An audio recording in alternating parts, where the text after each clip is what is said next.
Bonjour à tous, je m'appelle José.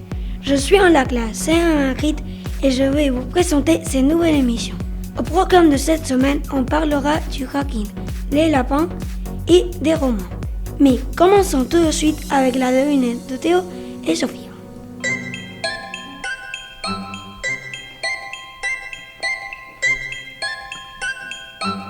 Bonjour Carmen. Le matin, je marche à 4 pattes. Le midi, à 2 pattes. Le soir, à 3 pattes. Qui suis-je? Je crois que c'est l'humain. Bonjour Nicolas. Je crois que c'est l'homme. Bonjour Samuel. Je crois que c'est un animal. Bonjour Eloy. Je crois que c'est l'humain. Pas facile cette devinette. On aura la réponse à la fin de cette émission.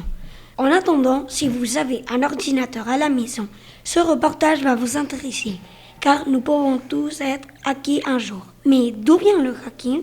Jean et Jorge, vous vous êtes intéressés à la question. Bonjour les garçons. Bonjour José.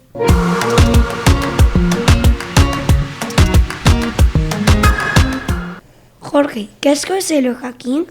Le hacking consiste à pénétrer dans des systèmes informatiques, des comptes personnels, des réseaux informatiques ou des appareils numériques. Mais il ne s'agit pas forcément d'une activité malveillante. Rien dans la définition du hacking ne fait référence à une quelconque activité criminelle. Jean, comment s'est créé le hacking? Les premiers à utiliser le terme hacking dans le contexte technologique étaient les membres du MIT, une grande université américaine. Après la Seconde Guerre mondiale, ces étudiants employaient le terme hacking pour décrire toute solution innovante à un problème technique. Mais le hacking a vraiment explosé dans les années 80, quand les ordinateurs sont devenus accessibles au grand public grâce à des prix abordables. N'importe qui pouvait acheter un ordinateur et se lancer dans le hacking. Existe-t-il plusieurs types de hackers? Oui, les Black Hackers sont des hackers malveillants. Ils hackent les sites des grandes entreprises, les systèmes informatiques. Leur activité est totalement illégale. Les White Hat Hackers sont les hackers bienveillants. Les entreprises font appel à eux pour qu'ils les aident à sécuriser leur système informatique. Ils peuvent aussi travailler pour des services secrets. Enfin, les Grey Hat Hackers sont entre les deux. Ils attaquent des sites d'entreprises de façon illégale, mais ensuite ils les informent des failles de leur système et leur proposent leurs services pour les améliorer. Merci les garçons, on sait maintenant plus sur les hackers. Passons au reportage suivant avec Sabina et Alicia. Bonjour. Bonjour.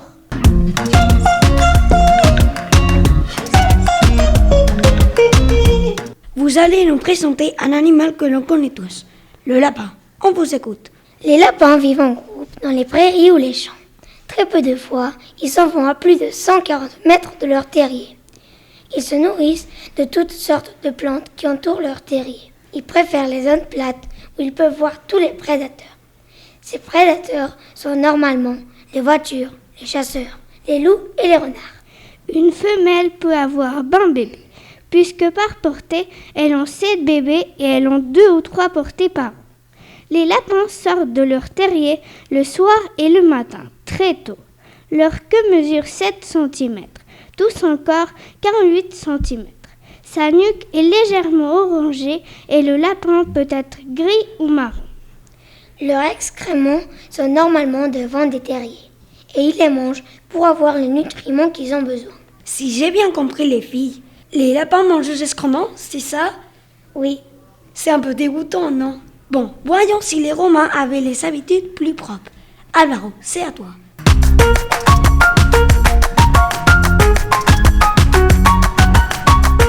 Comment s'habillaient les Romains, Alvaro? Les Romains portaient généralement une tunique de laine serrée à la taille et descend jusqu'aux genoux. Ceux de la bonne société portaient des toges. Pour l'hiver, les hommes se couvraient d'un manteau de laine, la lacerne. Qu'est-ce que mangeaient les Romains? Par le excrément, j'espère. Non, ils mangeaient du fromage, des fruits, un peu de légumes, une bouillie, du pain, trempé dans du vin, et comme boisson, de l'eau ou du vin allongé. Qu'est-ce que faisaient les Romains pendant leur temps libre? Les Romains parlent de l'otium pour l'ensemble du temps libre, dédié au plaisir et loisirs comme les spectacles, le sport, les vins, la musique, la poésie. Merci Alvaro. Je vois que le romain était un peuple très raffiné. Écoutons maintenant le micro-trottoir d'Anna et Paula. Ils ont voulu savoir quel est votre mois préféré.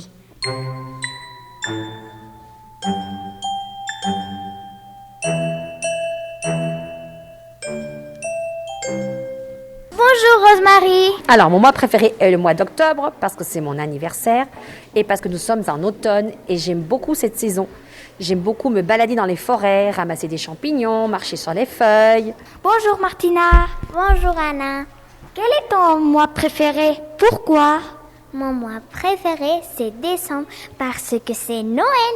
Bonjour Irénée. Mon mois préféré, c'est juillet parce que finit l'école, commence les vacances d'été et c'est l'anniversaire de mon frère, Marcos. Bonjour Paula. Mon mois préféré est mai parce que il y a beaucoup de fleurs, la forêt est plein de fleurs et très belle. Bonjour Anna. Mon mois préféré est juin parce que ça se termine l'école et parce que je vais à la piscine avec toute ma famille. Bonjour Théo. Mon mois préféré, c'est mai, parce que je suis née dans 7 mois et aussi parce qu'il y a beaucoup de fleurs et c'est très joli. Moi, mon mois préféré, c'est octobre parce que c'est l'anniversaire de ma maman et la piscine de mon urbanisation est toujours ouverte. Avant de nous quitter, retrouvons Théo et Sophia pour la réponse de cette énigme si compliquée.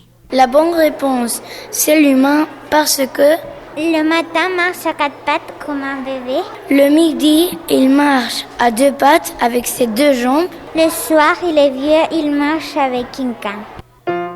Au revoir, à bientôt. Radio Kids. Voilà, l'émission est terminée. J'ai beaucoup aimé la présenter et j'espère que vous avez encore plus aimé l'écouter. À très bientôt. Radio Kids.